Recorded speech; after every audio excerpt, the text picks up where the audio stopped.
Welcome back to Whitt Acres. We're finally back working on the pond. Between the machine breaking down, materials not being here, the ground being frozen, the ground being too wet, it's been a struggle trying to get this pond done. And in today's video, we're going to be fixing the side that slumped in behind the liner. We have to pull it back, dig out behind it, and put the liner back and backfill. Then we can stone in the inside of the liner so the wall stays in place this time. And we're also going to set in a few more stones to try and keep the other walls from falling in.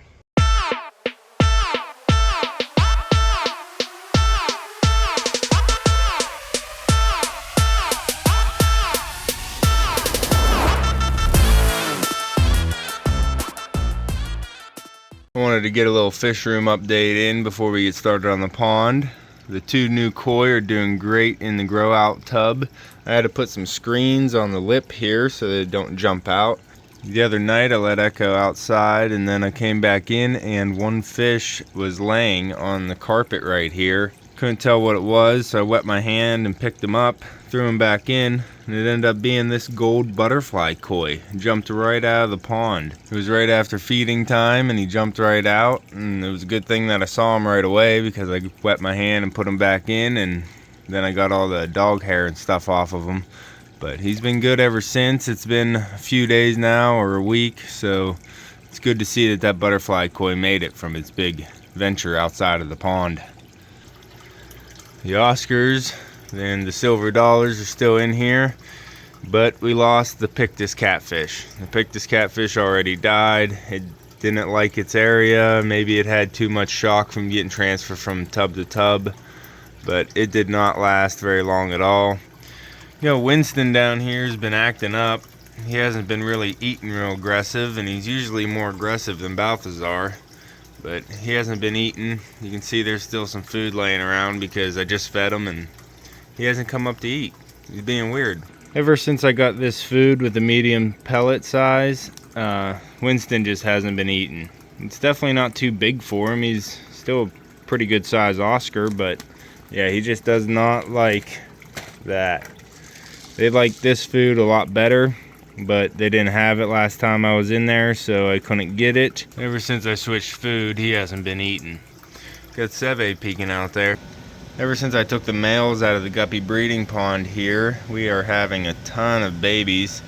I do want to come in here and try and get some of the younger males that are starting to show their colors. Like that one right there is a male, that one's a female.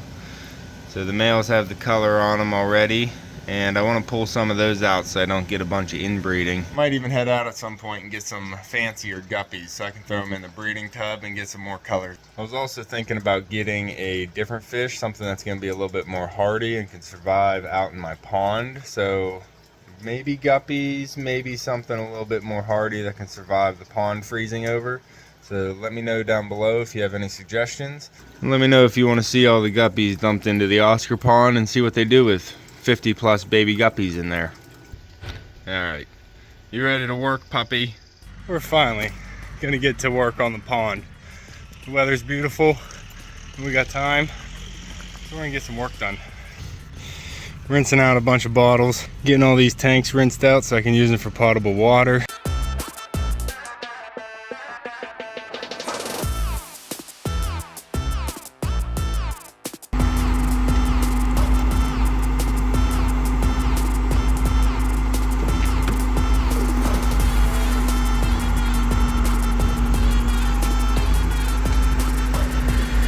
Alright, we got it shelved off about to where the liner is. I can see the liner going all the way around now, and I think we're about ready to lay it back over. Ended up tearing a hole down in the deep end here with the backhoe, so we had to do the rest by hand with a shovel. But that's what we get for taking the easy way, I guess. Should have just did it all by hand. You can see going down through, we got it all cleaned up. A nice shelf edge back in place.